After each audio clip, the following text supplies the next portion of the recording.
how about the world's workforce towards the future? How ready is it for AI? And what is the future of work? What do you think? What kind of AI skilling and literacy is needed to make people ready for the new age? I think that's something to really look at. And what does that mean also for different groups? Slightly jokingly sometimes say, if your company cannot put the money together to buy an AI standard, your company is not ready for AI. At this moment, I think it is what it is. And we will see what the future brings.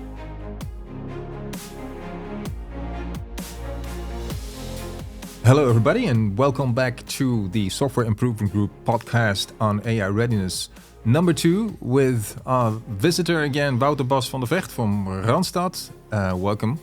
Great. Yeah, thanks for having me again. Looking forward to the second part of our conversation. Yes, we're going to continue with the readiness guide and, showing our listeners to what Randstad has been up to when it comes to getting ready for AI. And how you guys have been doing that for a long time already. And I regard you as one of the leaders in this area. So let's continue with the list. Super exciting. Let's go for it. Assigning a multidisciplinary AI committee. That's step number 4. Have you put together such a committee? And I think I kind of alluded on that as well. Yes, we have multiple committees. We have our steerco, we have our ethics board, where we bring in both the business, the technology, and the compliance and data protection and security angle to it. So you see that we really build it in different stages. Right, but different committees. One's focused on the ethics part. I can imagine that because there's a lot of discussions to be had. Yeah, or not. It's really, that's where you get if the risk is managed, you don't need to go to the ethics board. If you have like a topic that is really like, hey, is this not that black and white? Yeah. Then you need to have a conversation at the highest level. Yeah, like social scoring. What do we about social scoring, which we are not doing. But if you get in these kind of things, so I think those kind of. But where can you use it in some cases? Yes or no? And is this really? Do we really think about? Well, do we need to have a business and executive decision on some of these things? Makes sense. The next step 5, is identify relevant laws and regulations. You are the global data protection officer.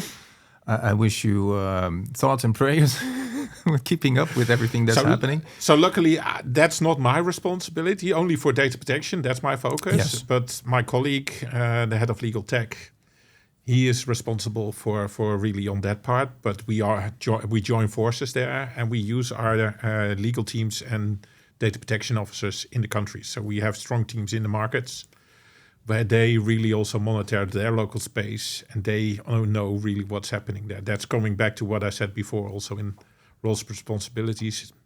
There is a lot of stuff happening in the market, so we need to not underestimate their responsibility, but also their knowledge. Yes. To share that with us. And we have, of course, the standard things like other companies where we have databases, what's happening, etc.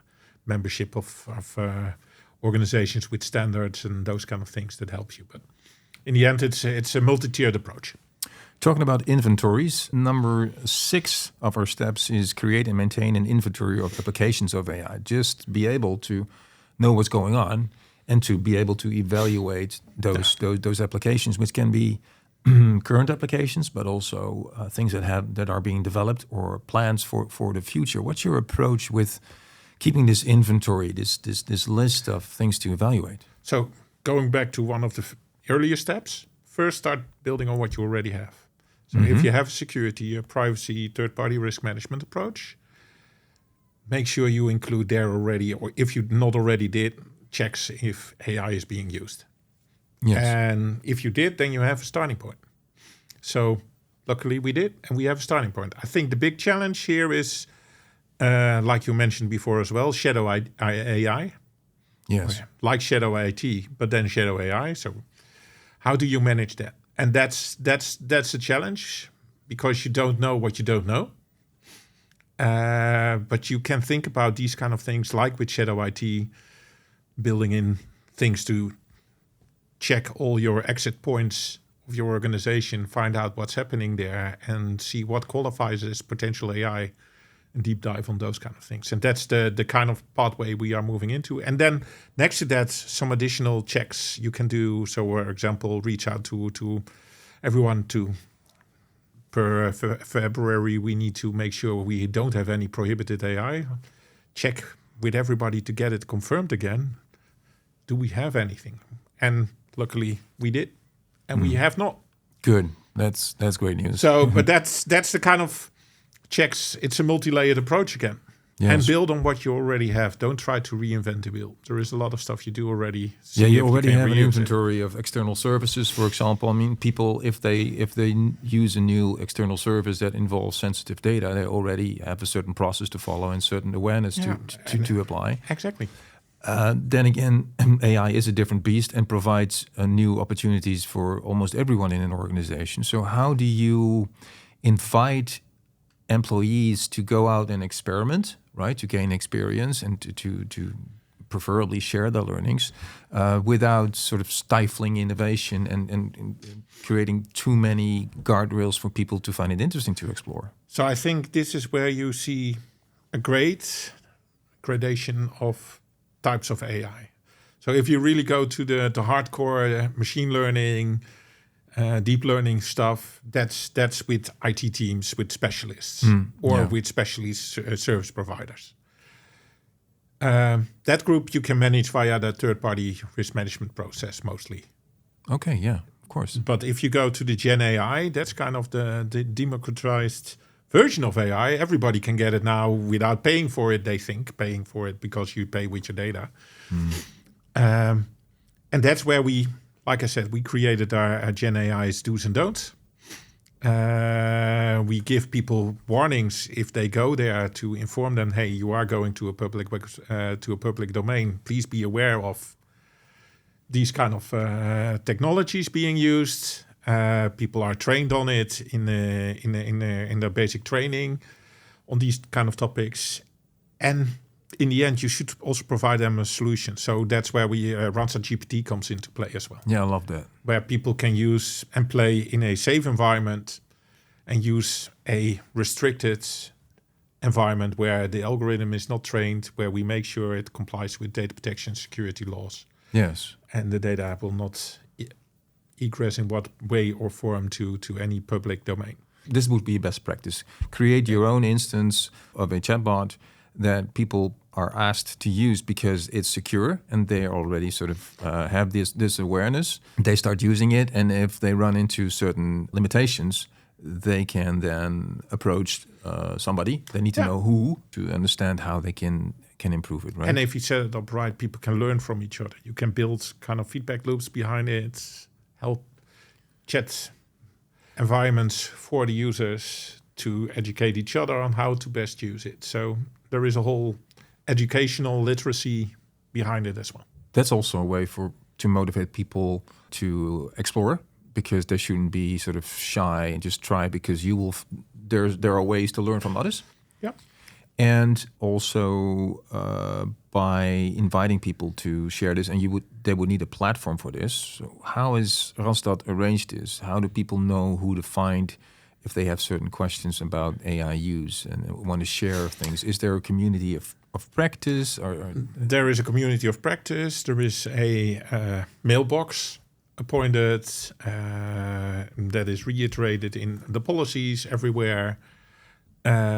For these kind of applications, we have specific chat environments. We did a lot of training already in different communities on this topic, making sure people know where to go if they have questions.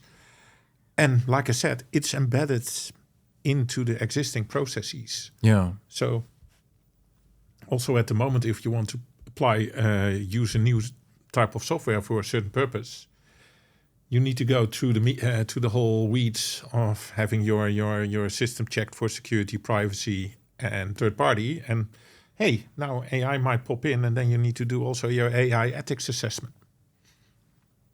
Yes, you build on what is already there. Yeah. And I love the super pragmatic idea of having an AI mailbox. I mean, that's so helpful for people. It's easy. Yeah, don't make it too complex. Yeah, I agree. So that is creating that inventory. The next step 7, is the evaluation of applications, where, of course, you assess the impact on individuals and society as part of that. Are there certain frameworks that you use to help there? So we started on our AI ethics framework and we have an AI ethics officer who has a very strong background in this field. And she has grasped all kind of frameworks she has seen developing and combined it into one. Unfortunately, we haven't seen one yet fully coming out. We're still waiting on what ISO will bring. The downside of ISO always is that you have to pay for those things. We luckily have an ISO license, so we can get it. But for other companies, it's quite complex. This is sometimes puzzling to me. I slightly jokingly sometimes say, if your company cannot put the money together to buy an AI standard, your company is not ready for AI, right?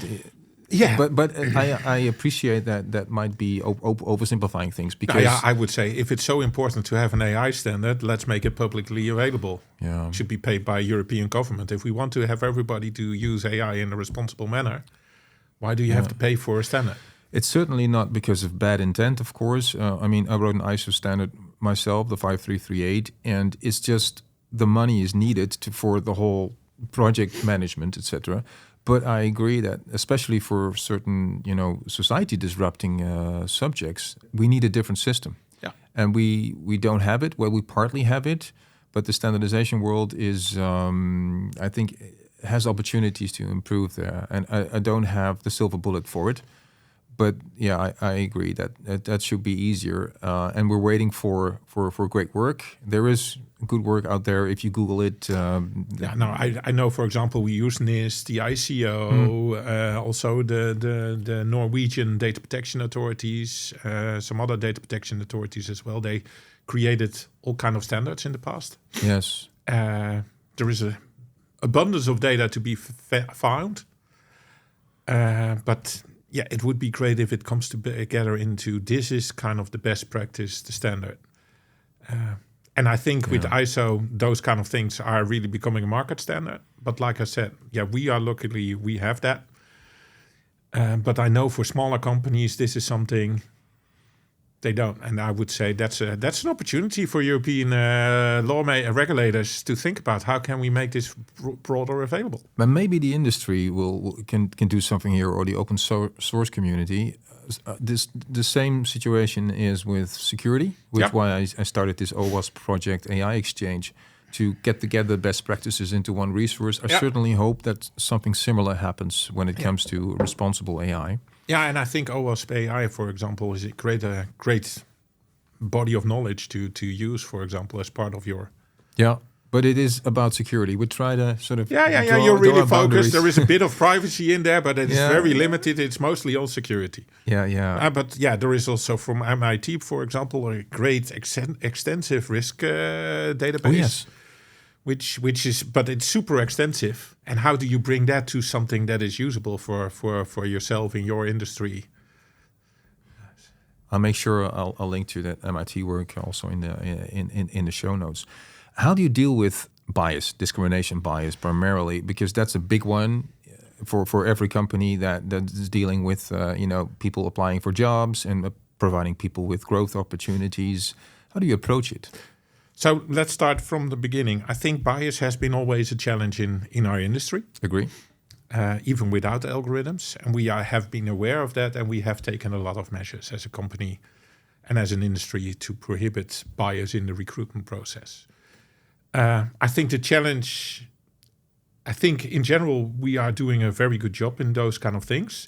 But the problem is people make mistakes, and people are biased and don't know it even, and make mistakes. The problem with AI is it's actually increasing, is blowing up the bias if it's in the data you train the algorithm on. And we know that people by default have their preferences, let's call it that way, which doesn't help if you're going to train data. Definitely if you're going to use a lot of data from really the past, because our culture has changed in that context as well. I think it starts with, we trained all our employees on these kind of things. We keep training them, and it's the human oversight control where this stays relevant. You should never stop training people about this topic, definitely if in the end they need to make a decision. Yeah, that's the one.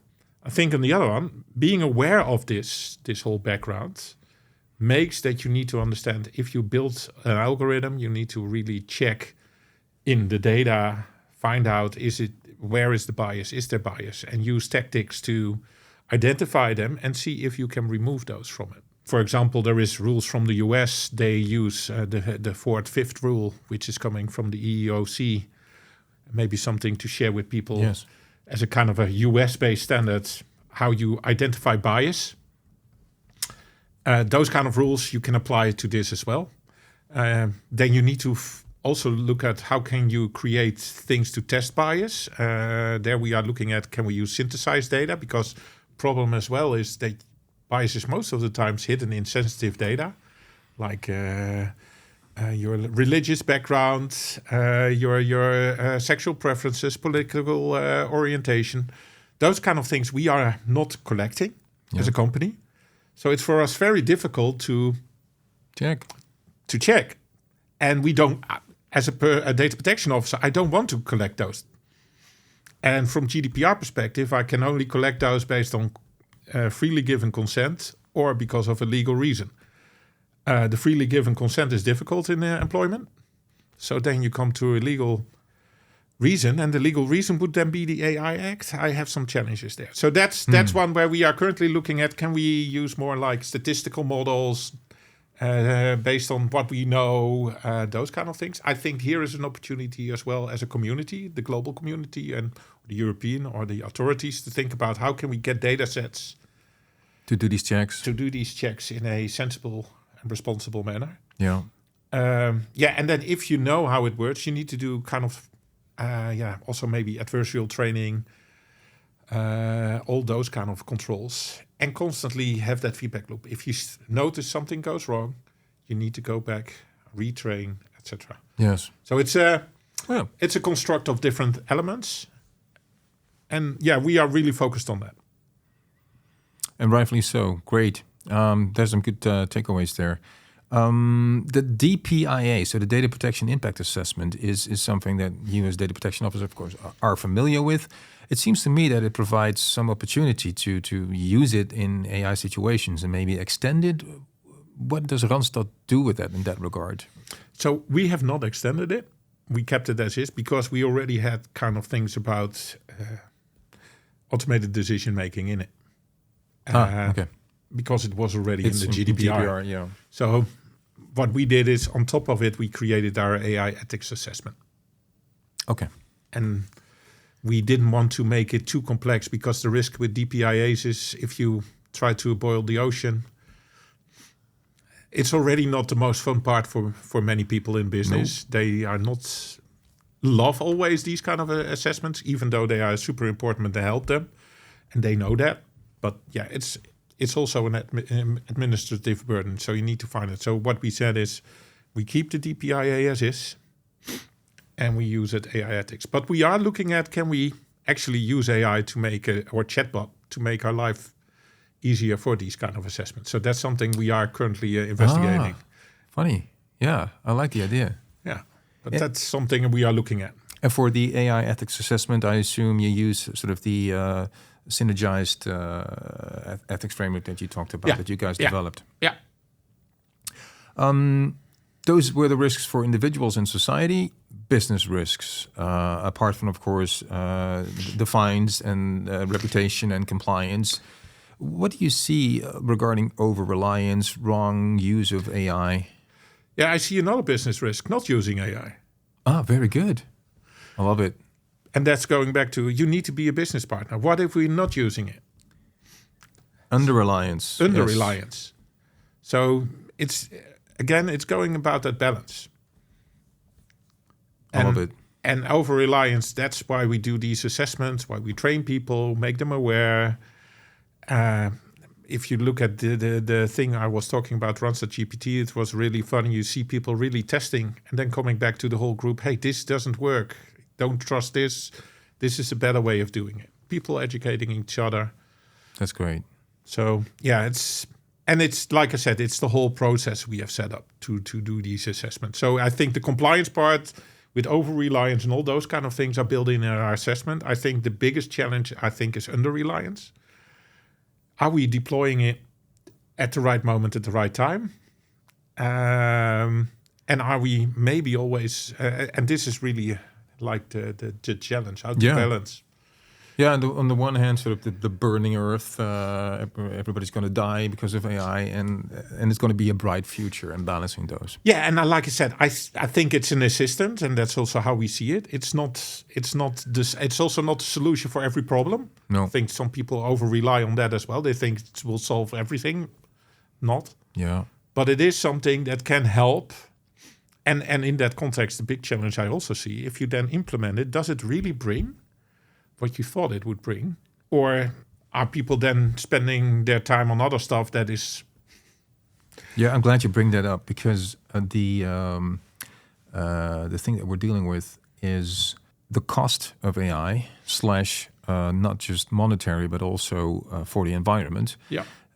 Does that, how do you balance that with the benefit? That's also something to take into account, especially because the current cost that we're paying monetarily will probably increase, because currently, the big tech is giving it away almost. That will change.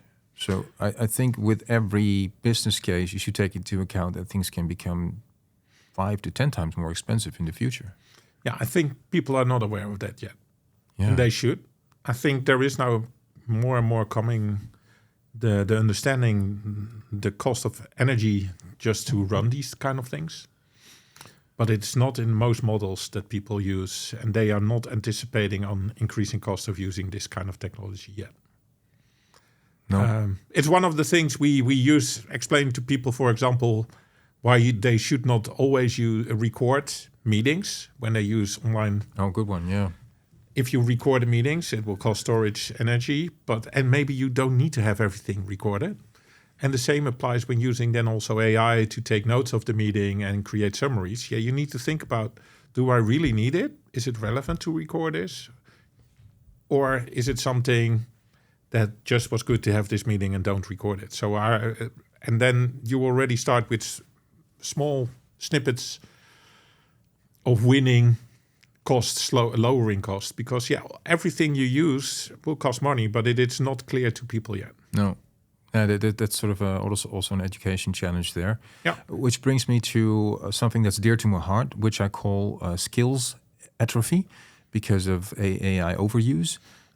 It's something that I also recorded a podcast with Caitlin Baggs on, and it's about workers using AI too much, and by doing so losing some of the skills, like, for example, reading a large document and making sense of it, writing nicely, coding. Is there anything like that within Randstad that you've identified? So as a risk? I see the risk. I think it's hard. It's difficult to do anything about it. A lot about it. Let's put it this way. You saw it when, I don't know when you went to school, but when you started at school, you learned it calculating by head. At a certain moment, machine calculators became the trend, and everybody was allowed to use them.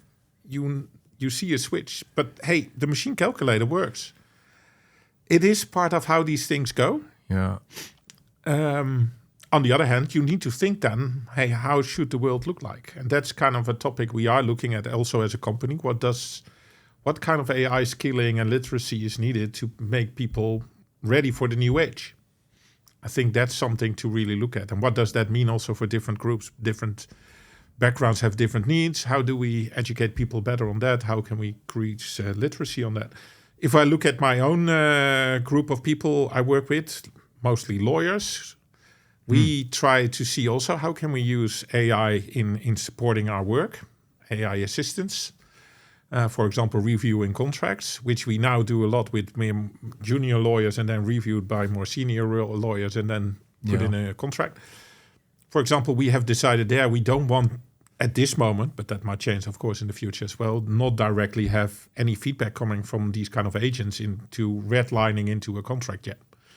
Because then people might be overconfident in the outcome. Yes. So what we said is, hey, you can use the algorithm to give you feedback, but you manually need to redline the document based on that feedback so that you really read over. That's not ideal because the cost saving is there, but it is not as big as if you would fully automate it. At this moment, I think it is what it is. And we will see what the future brings. Maybe the technology will go so much better that you don't need, for simple contracts, any lawyers anymore. But maybe it doesn't. You don't know. I think not, but maybe in 10 years. We'll see. We'll see. What a time to be alive. So step 8 is communicate the evaluation results and process them further, which means that you've looked at all those systems and you need to do things with them and keep everybody up to date with your views. Like I said, build into our process, which we already have. You do have that. You also have policies. Step 9 is create and implement policies. You want to build on your existing policies, not create a lot of new documents and new trainings. Just implement it in the existing stuff. And we touched on many of those. Yep. We touched on self-hosting AI models. You have your own, Randstad GPT. Anything to add regarding policies? No. Yeah, like I said, we created a separate AI policy because of some specifics, but it is closely related to all the other policies and build on those. We are mostly going to be a deployer for AI, not a provider. So we're not going to develop our own stuff. We're mostly going to buy. So that's I think enough about this topic. Yeah, it would also make the topic of the CTO office really brief. Step 10 is upskilling and establishing a learning organization, with one of the main things, I think the main urgent thing right now, which is having a basic AI literacy program in place, which in Europe we're obliged to by the AI Act starting February 2nd, 2025. What do you have in place when it comes to AI literacy?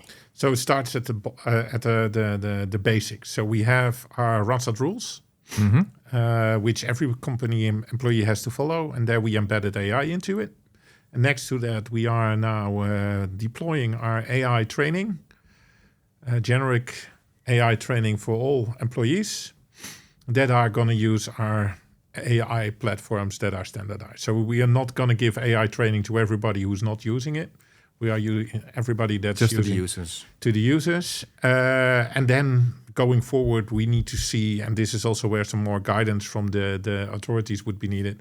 But this is our starting stone. And next to that, we're going to do more training sessions for different user groups in the organization, etc. So it's evolving, and more training is to be built going forward. Yeah, including advanced training, for example, for engineers.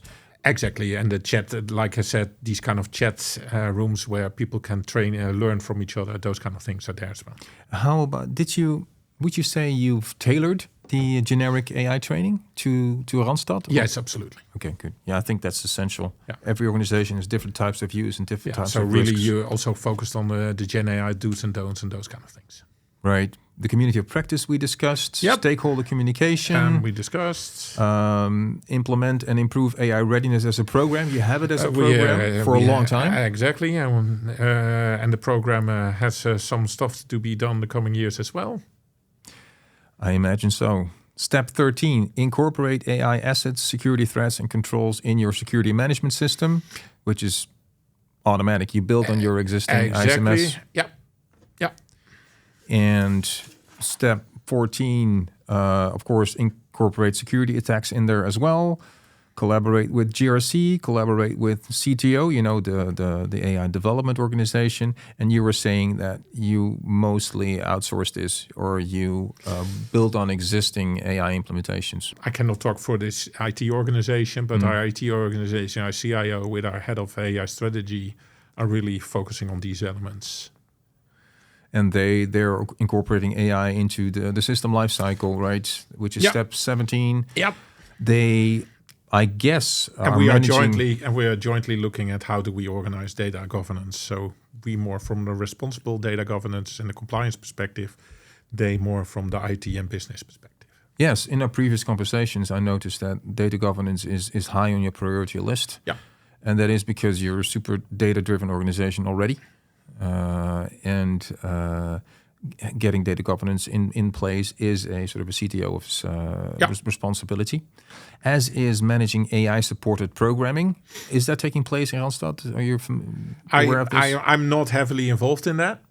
But when I see things coming about, I think some developers are using it to code, which makes sense. And I would recommend it, and do it carefully, of course. Absolutely. Which brings us to the last step, organizing communities around applications of AI. You talked about community of practice. You talked about having this mailbox where people can share their ideas, and so you can connect groups together.